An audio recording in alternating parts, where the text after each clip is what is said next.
நேற்று நம்ம தலைவர் சூப்பர் ஸ்டார் ரஜினிகாந்த் அவர்கள் ஆர்எம்பி அவர்களுடைய ஒரு டாக்குமெண்ட்ரியில் பேசியிருந்தாங்க. தி கிங் மேக்கர் அப்படின்னு சொல்லி ஒரு டாக்குமெண்ட்ரி ஃபிலிம் ஒன்று ரிலீஸ் ஆகிருக்கு.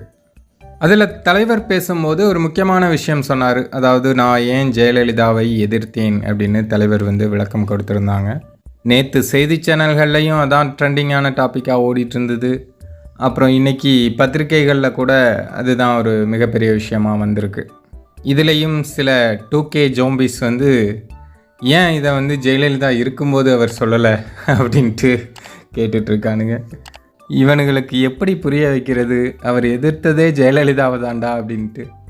இன்னும் சில பேர் தலைவர் அந்த நேரத்தில் எனக்கு அந்த அளவுக்கு தெளிவு இல்லை அப்படின்னு சொன்னதை இவனுங்களுக்கு சாதகமாக பயன்படுத்திக்கிறாங்க. அப்போது அது அறியாமல் ஏதோ சொல்லிட்டாரு, தெரியாமல் சொல்லிட்டாரு அப்படின்னு பேசிகிட்டு இருக்கானுங்க. தலைவருக்கு எதுவும் தெரியாமல் சொல்லலை. அவருக்கு இதை சொன்னால் என்ன விளைவுகள் வரும் அப்படின்னு தெரியும். தலைவர் சொன்ன விஷயம் அந்த அமைச்சரை மேடையில் வச்சுக்கிட்டு நான் சொன்னது தான் தவறு அப்படின்னு பேசியிருந்தாங்க. ஏன்னா அவருடைய அமைச்சர் பதவி பறி போயிருச்சு அப்படிங்கிறத ஒரு வடு எனக்குள்ளே இருந்துகிட்டே இருக்குது.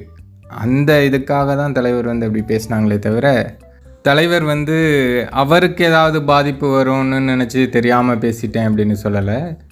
ஆர்எம்பி அவர்களுடைய பதவி பறி போயிடுச்சு அப்படிங்கிறதுக்காக தான் நான் மேடையில் வச்சு அந்த விஷயங்களை பேசியிருக்கக்கூடாது அந்த அமைச்சரை வச்சுக்கிட்டு அப்படின்னு சொல்லியிருந்தாங்க. தலைவர் என்றைக்குமே யாருக்கும் எதிர்க்கும் பயந்ததே கிடையாது. அரசியலில் இருக்கவங்களே ஜெயலலிதா அவர்களை எதிர்க்கிறதுக்கு பயப்படுவாங்க. இதில் சினிமா ஃபீல்டில் இருந்துட்டு அவர் ஜெயலலிதா அவர்களை எதிர்த்து குரல் கொடுத்துருக்கார். குரல் கொடுத்ததோடு மட்டுமல்லாமல் அதே சினிமா ஃபீல்டில் நம்பர் 1 இடத்துலையும் இதுவரையும் இருந்துகிட்ருக்காரு. இதுக்கு மேலே என்ன வேணும், என்ன தைரியம் வேணும்?